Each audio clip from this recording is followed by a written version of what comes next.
Great to see you this morning. Hope you are doing well.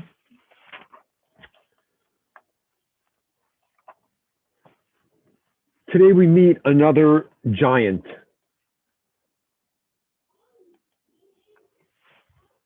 A person who some of you are likely familiar with. And to describe him,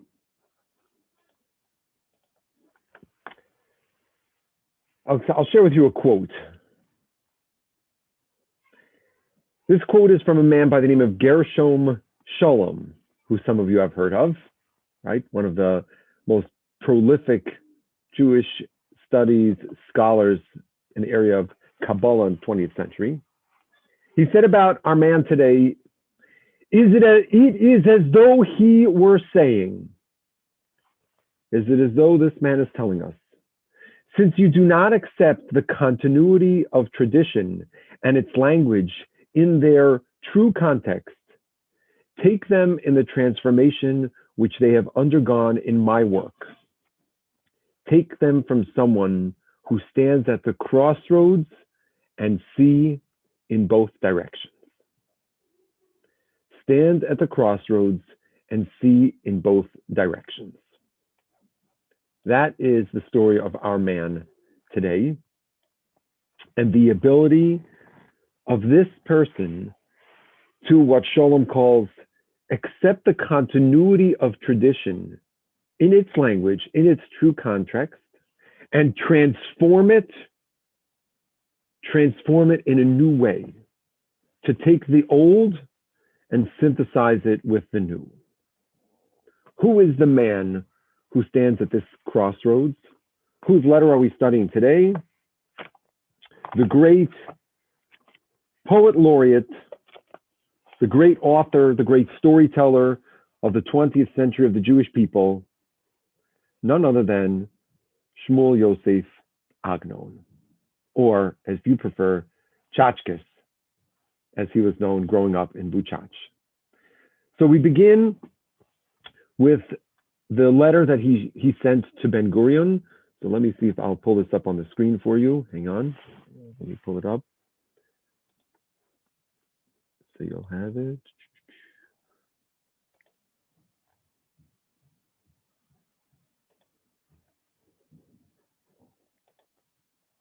Okay. If you didn't print it out, tell me if you can see it. Great. Shai Agnon, Yerushalayim Talpiot. What is this? Vav, yes. Vav Chanukah, Tafshin Yudtes.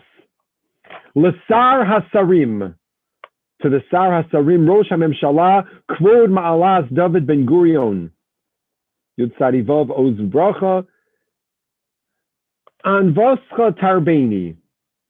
Your great humility has increased in me, meaning you're reaching out to me, a humble person. You've increased my humility. Lishol Osi, to ask me, says Shai Agnon, Ma dinam shel yaldei nisui taruvis, the children of a mixed marriage, shehoreim gama v'gama im rotzim lirsham es yaldeim keYehudim, the question we've been talking about for the last few months. Parents want to sign their children up as Jewish. Anochi, I, says Agnon, es shlomi, or as Shlomei Emunei Yisrael, the Shalom, the peace, Shalom and Emunah, Emunei Yisrael, the faith of the Jewish people.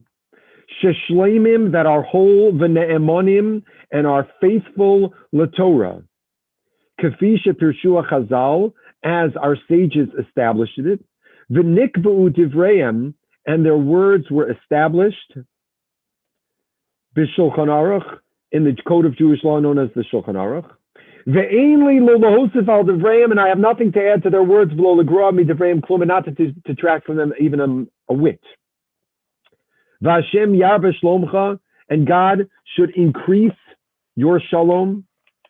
V'yagbir kochacha, and increase your strength. V'yiromem es kavodcha, and elevate your honor b'schus ma'asecha, in the merit of all of your deeds, because merit of your deeds, hane'emanim, that are faithful, shelo yishkachu me'ameinu la'olam, that will never be forgotten from our world forever. Mokircha oz, he who has this tremendous hokara, value for you, Shai Agnon. So Shai Agnon here, in this very simple letter, gives us a few things to think about.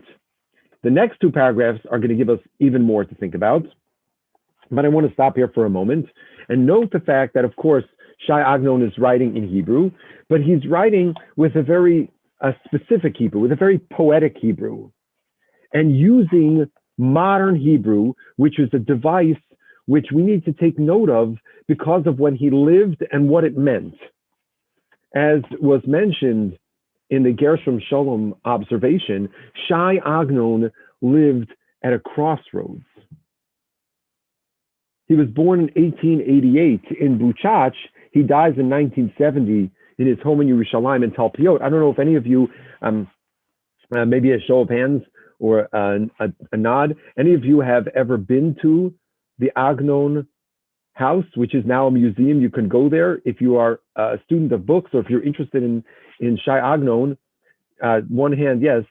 So you could see there, it's absolutely fascinating. You could see his study, his house, his works. It's a very interesting visit, especially if you're into literature or Jewish tradition or Jewish life.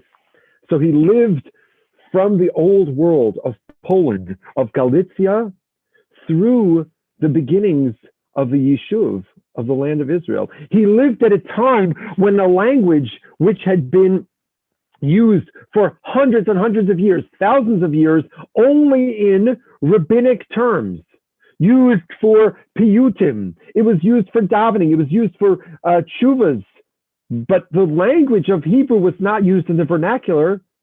Ben Yehuda had to take his kids and sequester them in his house, that they should have no friends, so that they should use the language of Hebrew. Because in the Yishuv HaYashan in Israel in the 19th century, everyone spoke Yiddish.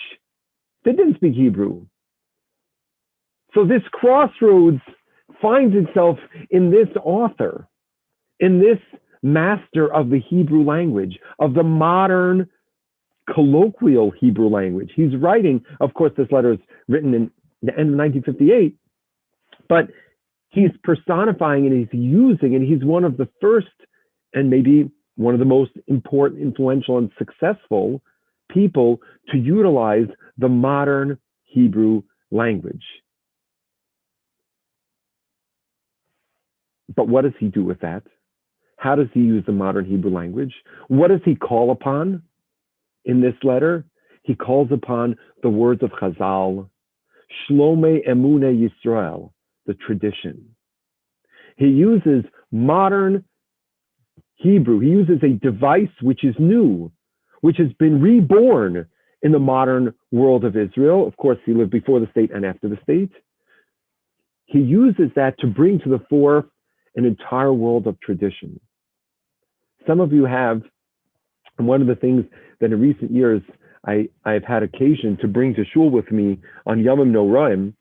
Remember when we used to go to shul on Yomim Noraim? So I have a book. It's an English translation of Shai Agnon's Yomim Noraim. It would be better if I had it in the Hebrew. I happen to have it in English. What is it? Agnon wrote in Hebrew, of course. It is a work of modern Hebrew which collects statements of the Mishnah, statements of the Gemara, Hasidic lore, halachic statements, arranges them according to the period of the Yomim Noraim, so Elul, Rosh Hashanah, Aseret Yemei Tshuva, Yom Kippurim. It takes an old tradition, the world from which he came, from Galicia, from Buchach, and puts it and breathes a new life into it with modern Hebrew.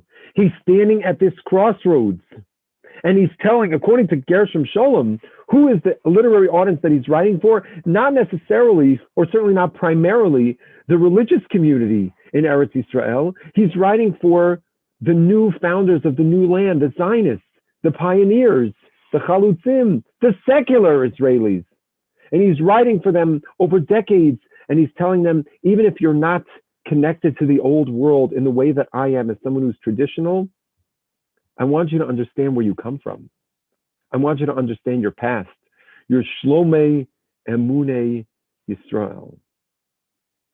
It's that fusion of the feeling of the old world with the breath of the new. So now it makes sense when we read we're going to skip now to the third paragraph here. Let's share it again. The third paragraph in the letter, skip this second paragraph. We're going to get back to that in a minute. Third paragraph. Birshuska, with your permission, Ben Gurion, Osif davar shalonish alti alav. I will add something that I wasn't asked about. I'll tell you. Das umedina, religion and state.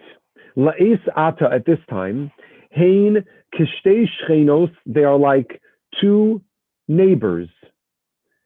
She'inon nochos zu lazu. And he uses the feminine. They're like two women who live next door to each other. They don't get along very well. They're not comfortable with each other, says Agnon. They're like two uncomfortable women neighbors. Va'ata, and you, Ben Gurion, Sheshlom HaMedina, the goodness, the peace of our state, V'tovas HaMedina, and what's good for the state, Tuluyim B'cha, they're dependent on you. Kedai, it is worthwhile, Shetim Shoch Yadcha, you should remove your hands, Milodun B'inyane Das, to get involved in areas of religion, Bein Tov, Bein Lamuta, for better or for worse. Don't get involved. Kedeshite daitcha penuya, that your mind should be open. Linyane Amadina, you can take care of the state. Halavai, and hopefully, shalom tira b'dvara, you don't see in my words, shemet shel tochacha uchayotziba. I don't want to imply even a shemet, a fragment, a smidgen of rebuke. No. Rak mishum, only because sha'ani mokiroscha, that I value you, umachabedoscha, and I honor you, v'chafetz b'shlomcha, that I really seek what's best for you. Hirshesi li lichtov es shekasavti. I allowed myself to write what I wrote. Va'ata shalom v'chol hashem l'cha shalom. What is Agnon saying? He's saying you need to stay away from the tradition. You need to leave the das, the religion, to the tradition of the rabbis, to the people who over centuries have nurtured and guided and decided and led on those issues of Torah, of religion. And state, that's what you should worry about. Because we need to maintain, we cannot have a modern state that is tinkering with that ancient tradition. We got to find a way. He's alluding to the fact that ultimately we have to find a way living in this crossroads so that these two neighbors can get along better. But having the neighbors get along better, having these women come to terms, religion and state, it's not going to be solved by adjusting or tinkering or modifying religion, tradition, because that is hallowed over time. That's Shlomei Emune Yisrael. It's making sure that we maintain that traditional approach while understanding and valuing a modern state, just like utilizing the modern language of Hebrew. And now, this brings us to the middle part of the letter, which I think is actually the most fascinating section, which gives us an opportunity to really think a lot more deeply about Agnon and about literature and what it means. So Agnon says, you see here in the middle paragraph, he says something hilarious. And maybe only a writer would do this. I don't know. No one else wrote this, right? He gave his answer to Ben Gurion in 6 lines, basically saying, issues of religion stay with religious authority. Then he writes, Kedei shelo lahotzi es haniyar chalak, so that I shouldn't send you a blank piece of paper, because as you see, it only took 6 lines. I'm going to tell you a story. Are you surprised, Trevor, that Shai Agnon is going to tell a story, right? He spends his entire life telling stories. So here he's going to tell Ben Gurion a story. Let me tell you a story. But I'm only going to tell the story so that I shouldn't leave the paper blank. Why does he say that? What does he mean by that? Lifnei arbaim v'teisha shanim, 49 years ago. 49 years ago. That means it was 1909. Okay, we're going to get to that 1909. 49 years ago, Asisi es Yemei HaPesach b'Sajara. I spent Pesach in Sajara, which I believe, if I'm not mistaken, Sajara was an agricultural settlement in the north of Israel where David Ben Gurion came and gave lectures on occasion. So here's an old reference. He's saying to Ben Gurion, remember the old days, 1909, pioneers living in the Galil? I was there for Pesach. Vishamati, and I heard, B'Shem Ger Tzedek Zakin, Sha'omar B'Kiruv Kach. And I heard the name of an elderly convert. A Ger Tzedek is a righteous convert, who said about this, Atem, you, Sheyesh Lachem Zchus Avos, that you have the merit of forefathers, Kisha'atem over Maldas Shel Torah, when you violate the law of the Torah, HaKadosh Baruch Hu Eino Medaktik Imachem Kol Kach. God doesn't pay such close attention to you. He doesn't worry about you so much. Aval anachnu, but we, converts, she'ein lanu zchus Avraham, Yitzchak, v'Yaakov, we don't have the merit of the forefathers, Abraham, Isaac, and Jacob. V'chol zchuseinu, and all of our merits are zchus kiyam mitzvahs v'shmiras hadas, is the merit of fulfilling mitzvahs, observing the Torah. HaKadosh Baruch Hu dano sanu, God judges us, al kol aveira kala kakamura, on every slight infraction as a serious infraction. So I say to you, what is Shai Agnon trying to do over here? So he wants to tell you a story. He tells you a story about a Ger Tzedek. Now, why is he talking about a convert? Because, of course, the case that we're referencing here is a case of a child from parents who want to establish the child's Jewishness, but the mother's not Jewish, so the child is not Jewish, so the child would have to convert. So Agnon says, let me tell you a story.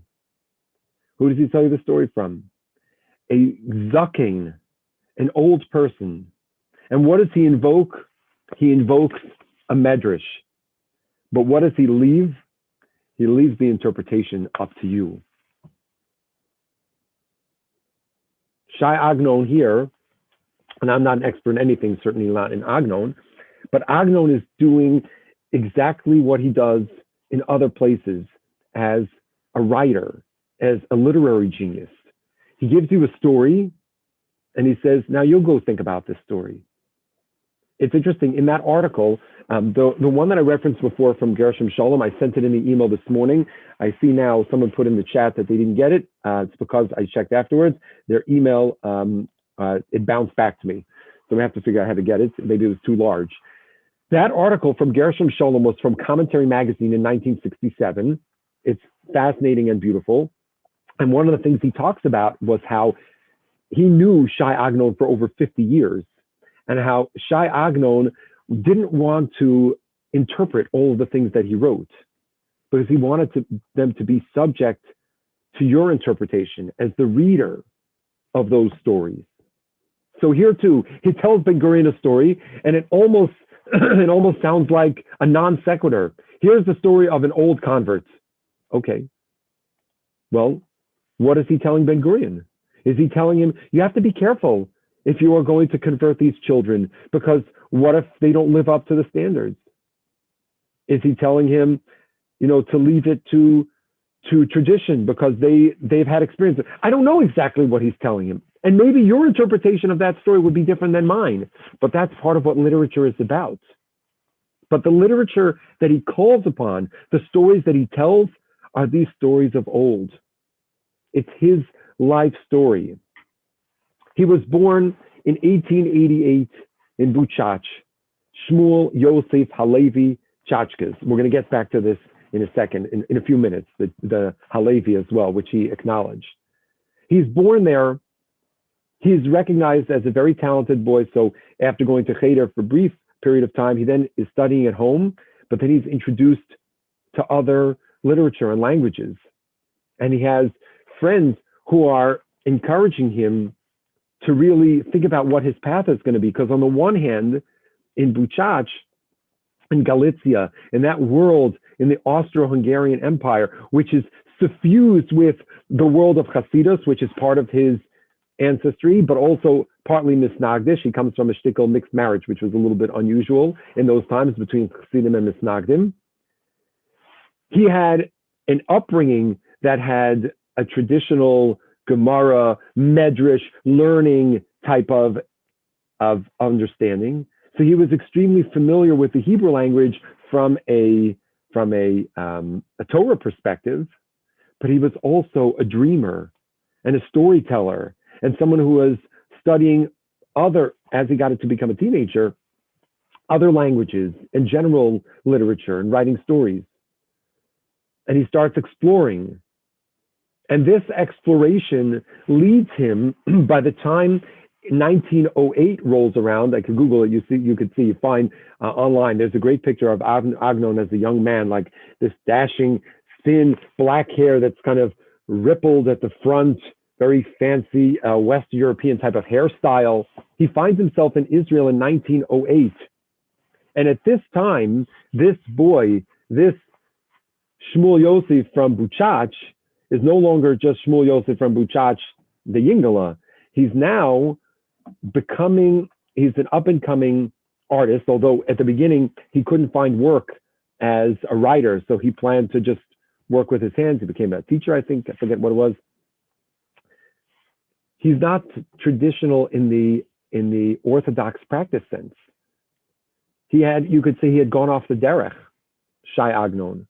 When he arrived in Israel, he was like many, many other young people at the turn of the 20th century. He was searching, but he wasn't strictly Orthodox.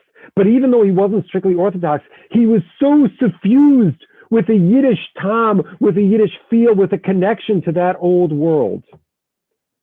So he writes his first major story, which is going to be published in a secular Zionist newspaper and ultimately put out by Brenner, a secular author who really, really encouraged Shai Agnon to put this story out, this work out, which became an instant sensation. It was actually very controversial. It's a book called V'haya Ha'akov L'Mishor. I'll tell you what it means in a second. But who was interested in this work as well as other works? Where is Shai Agnon now? He's in 1908, he arrives in Yafo. He's there in 1912 and he publishes V'haya Ha'akov L'Mishor. Then he leaves for Germany in 1913 and he gets stuck there for World War I. Who is in Jaffa? Who is in Yafo where he arrives? Anybody remember? Who is living in Yafo in 1908? Any guesses? Who do you think is living in Yafo? And he's not an author. He is an author, but not a traditional secular Israeli poet author. Who is it? Who's living in 1908?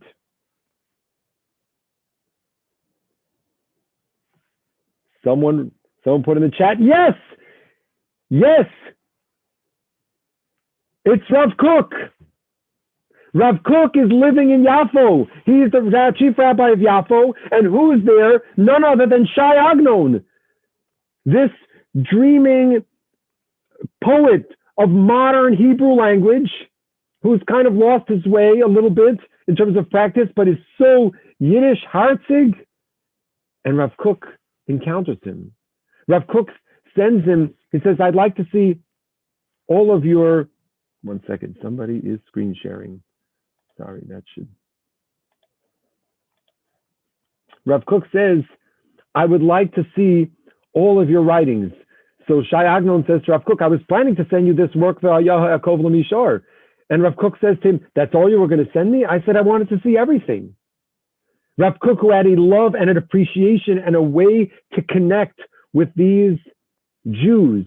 You know, Rav Kook wrote Ma'amar Hador. He wrote an entire monograph describing this movement of people who were swept up in communism and socialism and all of these social movements. So Shai Agnon was part of that generation, and Rav Kook found a way to connect with him. And Shai Agnon is bringing the old tradition, even though at that time he was not Orthodox. By the time he comes back to Israel in 1924 from Germany, he is fully Orthodox for the remainder of his life. But even at that time, he had a neshama that was bringing the old into the new. And if you want to see more about this, I also put this article in your email. You see it on the screen now. A portrait of two artists at the crossroads between Rav Kook and Shai Agnon. This is from Jeffrey Sachs. Rabbi Sachs is S-A-K-S. He was an editor of Tradition, and he is the director of the Agnon Archives.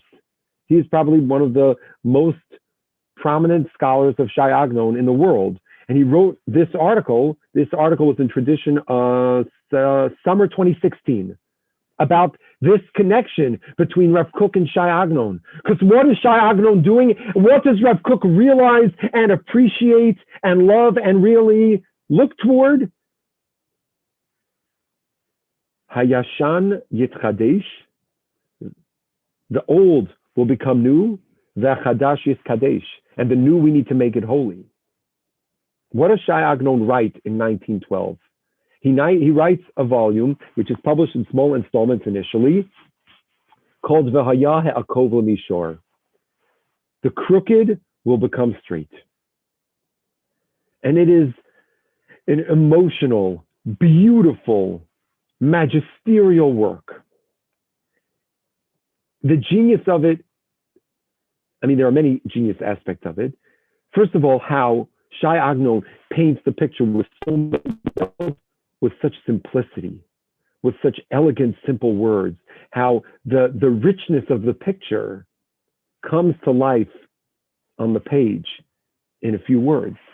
And it's the story of a man, Menashe Chaim. And of course, these words, Menashe, we read about in the parsha yesterday, Kinashani, forgotten, Chaim, a life. Menashe Chaim, where's Menashe Chaim living? He's living in the old country, right? He's living in Europe.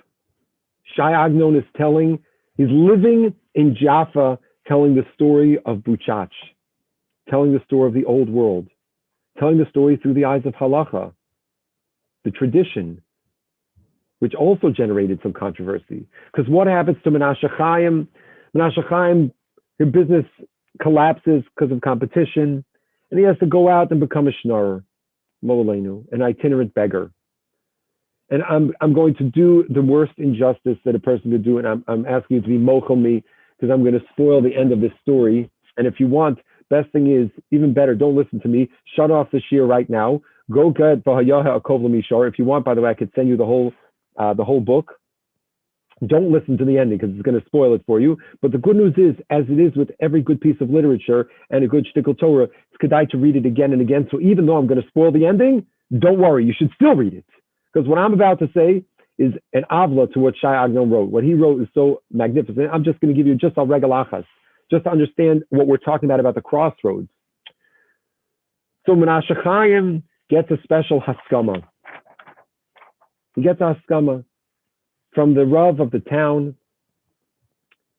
Is going to take with him, and that's how he's going to earn a few kopecks, a few rubles going from town to town. Unfortunately, Menashe Chaim, in his travels, he falls into a bad situation, goes to a bad place, and does certain things that we would be embarrassed to talk about. And he ends up nebuch, so broke, in such a low place. Out of his place of lowness, he sells the settle. He sells the letter of recommendation, the approbation, to another schnorrer, and he gets another drink. Finally, after some time, he comes to himself. He realizes how broken, v'chule. He pulls himself together, and he starts to head back. And he heads back to the town. He's going back to Vuchach. Nobody recognized him. He doesn't go into town. And someone shares with him, he hears the word that there's going to be a bris. Whose bris is it going to be? A new baby born. To whom? To the widow of Menashe Chaim. Menashe Chaim. Yeah. He died. They found the body with the tzetel. They buried him in the cemetery outside the city. And at that instant, the living Menashe Chaim realizes everything that he had done. Because by selling the tzetel to this other schnorrer, that schnorrer came to the town, died near the town, and the Rav of the town pronounced the wife permitted to remarry.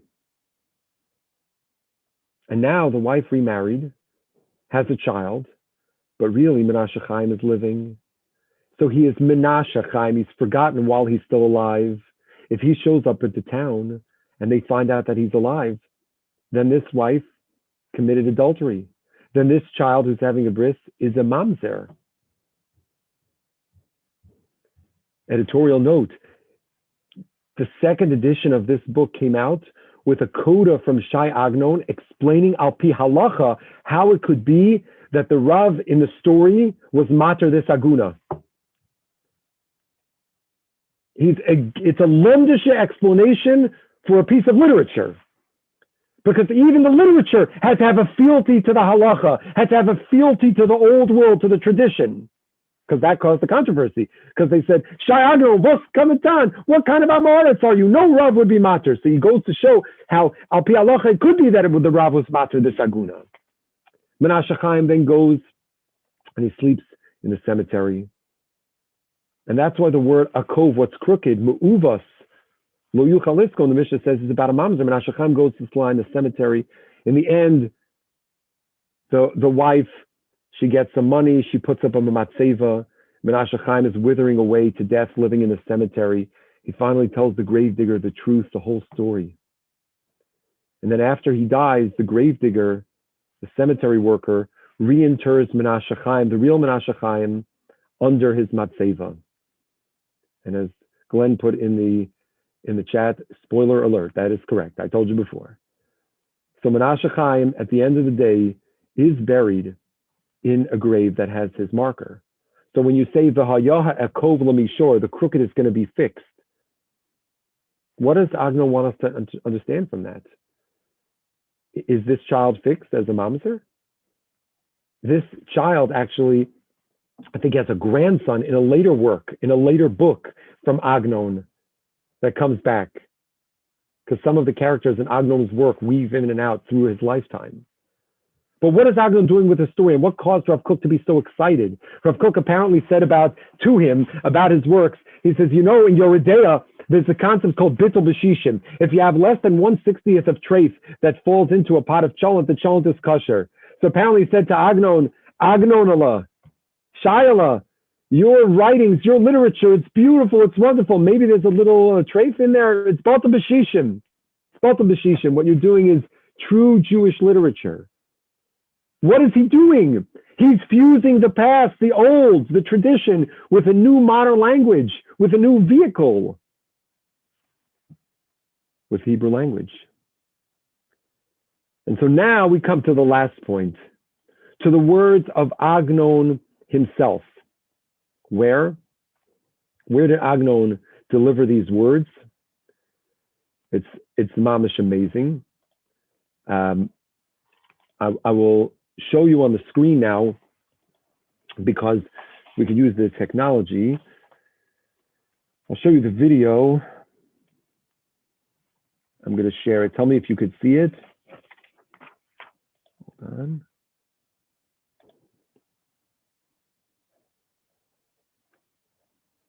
Hold on.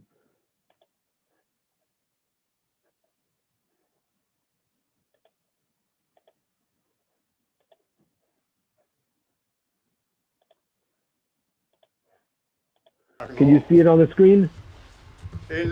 You see this diplomets is ordalag. a video from Nobelpris i December litteratur 10th, tillerkänns 1966. You djupt see this man, karaktärsfulla round, ruddy face, berättarkonst med large motiv black från det yarmulke judiska covering his folkets silver liv. hair, standing in this Det beautiful skulle glädja oss om tuxedo, ni white ser bow tie. denna What is internationella he receiving? utmärkelse The Nobel som ett Prize. tecken på This video is from the att Nobel ert Prize archive where you författarskap actually see inte the behöver presentation of the Nobel Prize. isoleras inom sin Shai Agnon. språkgräns.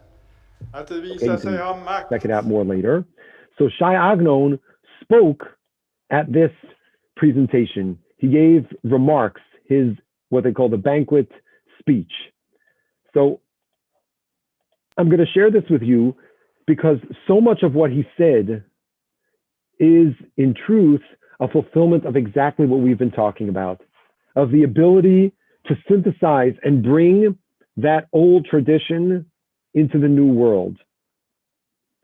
He begins the speech, which we're not going to read together, this section about reciting a bracha, a blessing, and about the idea of reciting a blessing when he was informed that the Swedish Academy had bestowed the Nobel Prize on him.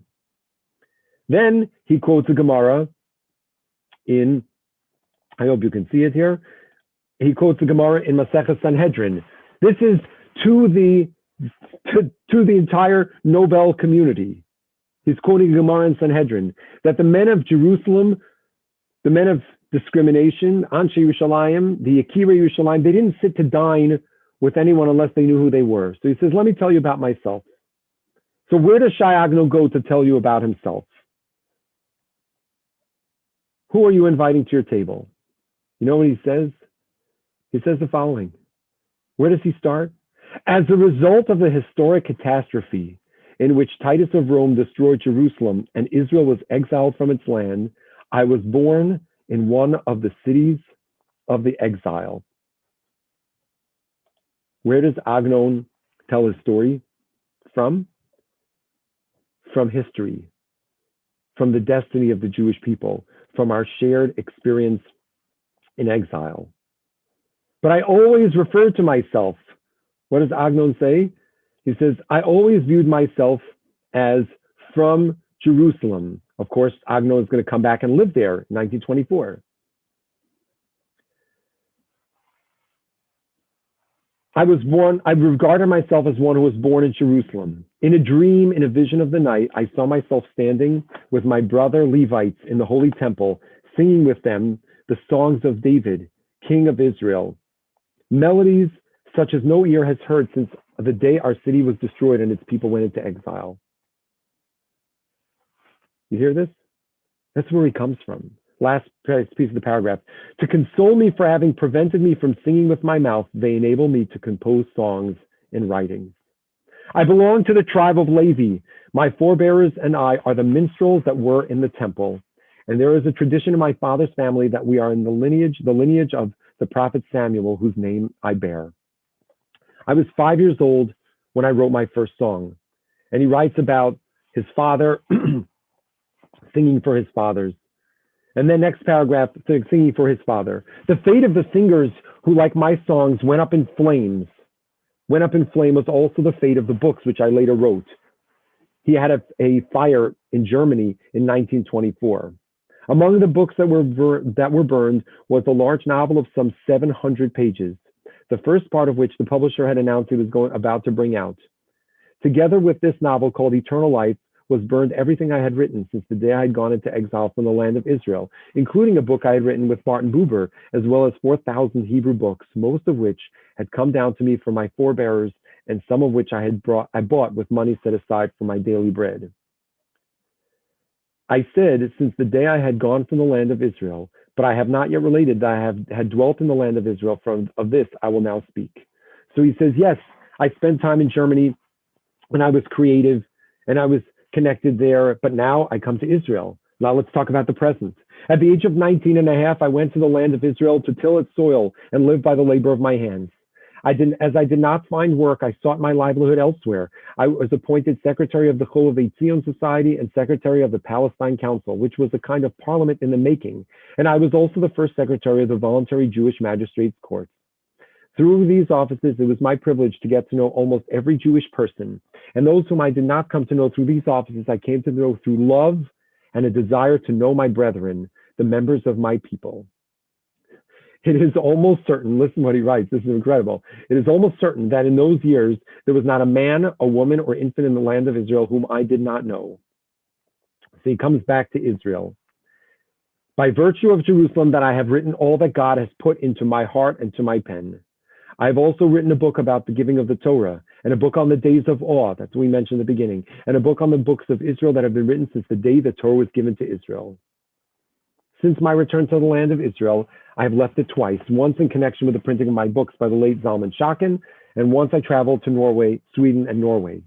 Their great poets have implanted love and admiration for their countries in my heart, and I decided to go and see them. Now I have come a third time to receive your blessing, sages of the academy. During the time I have dwelt in Jerusalem, I have written long stories and short ones. Some have been printed. Most I still have in manuscript. I have already told how my first songs came out of my longing for my father, who was traveling a lot. The beginnings of my studies also came to me from my father, as well as from the rabbinical judge of our town. But they were preceded by 3 tutors, under whom I studied one after the other from the time I was 3.5 until I turned 8.5. Who were my mentors in poetry and literature? That is a matter of opinion. And what is in my opinion? From where did I receive and nurture? Not every man remembers the name of the cow which supplied him with each drop of milk he has drunk.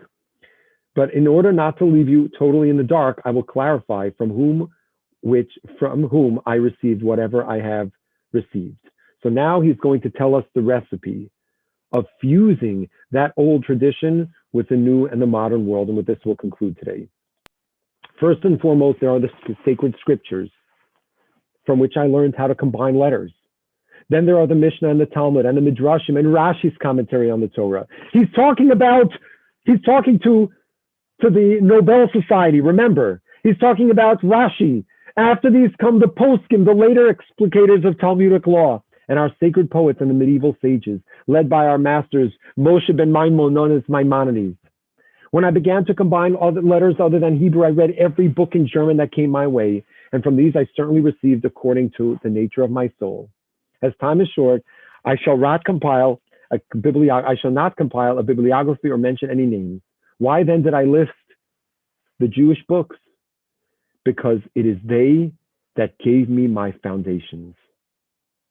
And my heart tells me that they are responsible for my being honored with the Nobel Prize.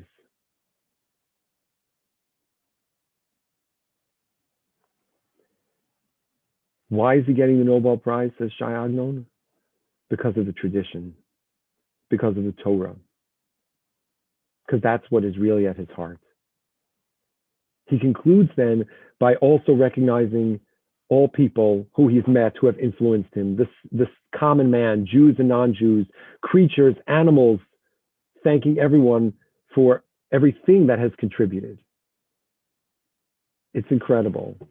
One man who can stand at a crossroads and bridge the divide to bring that world, and later in life he spent a lot of time writing about that world, bring it into the modern era. What is being acknowledged, according to Agnon, by the entire world is not just his literary accomplishments, but his neshama.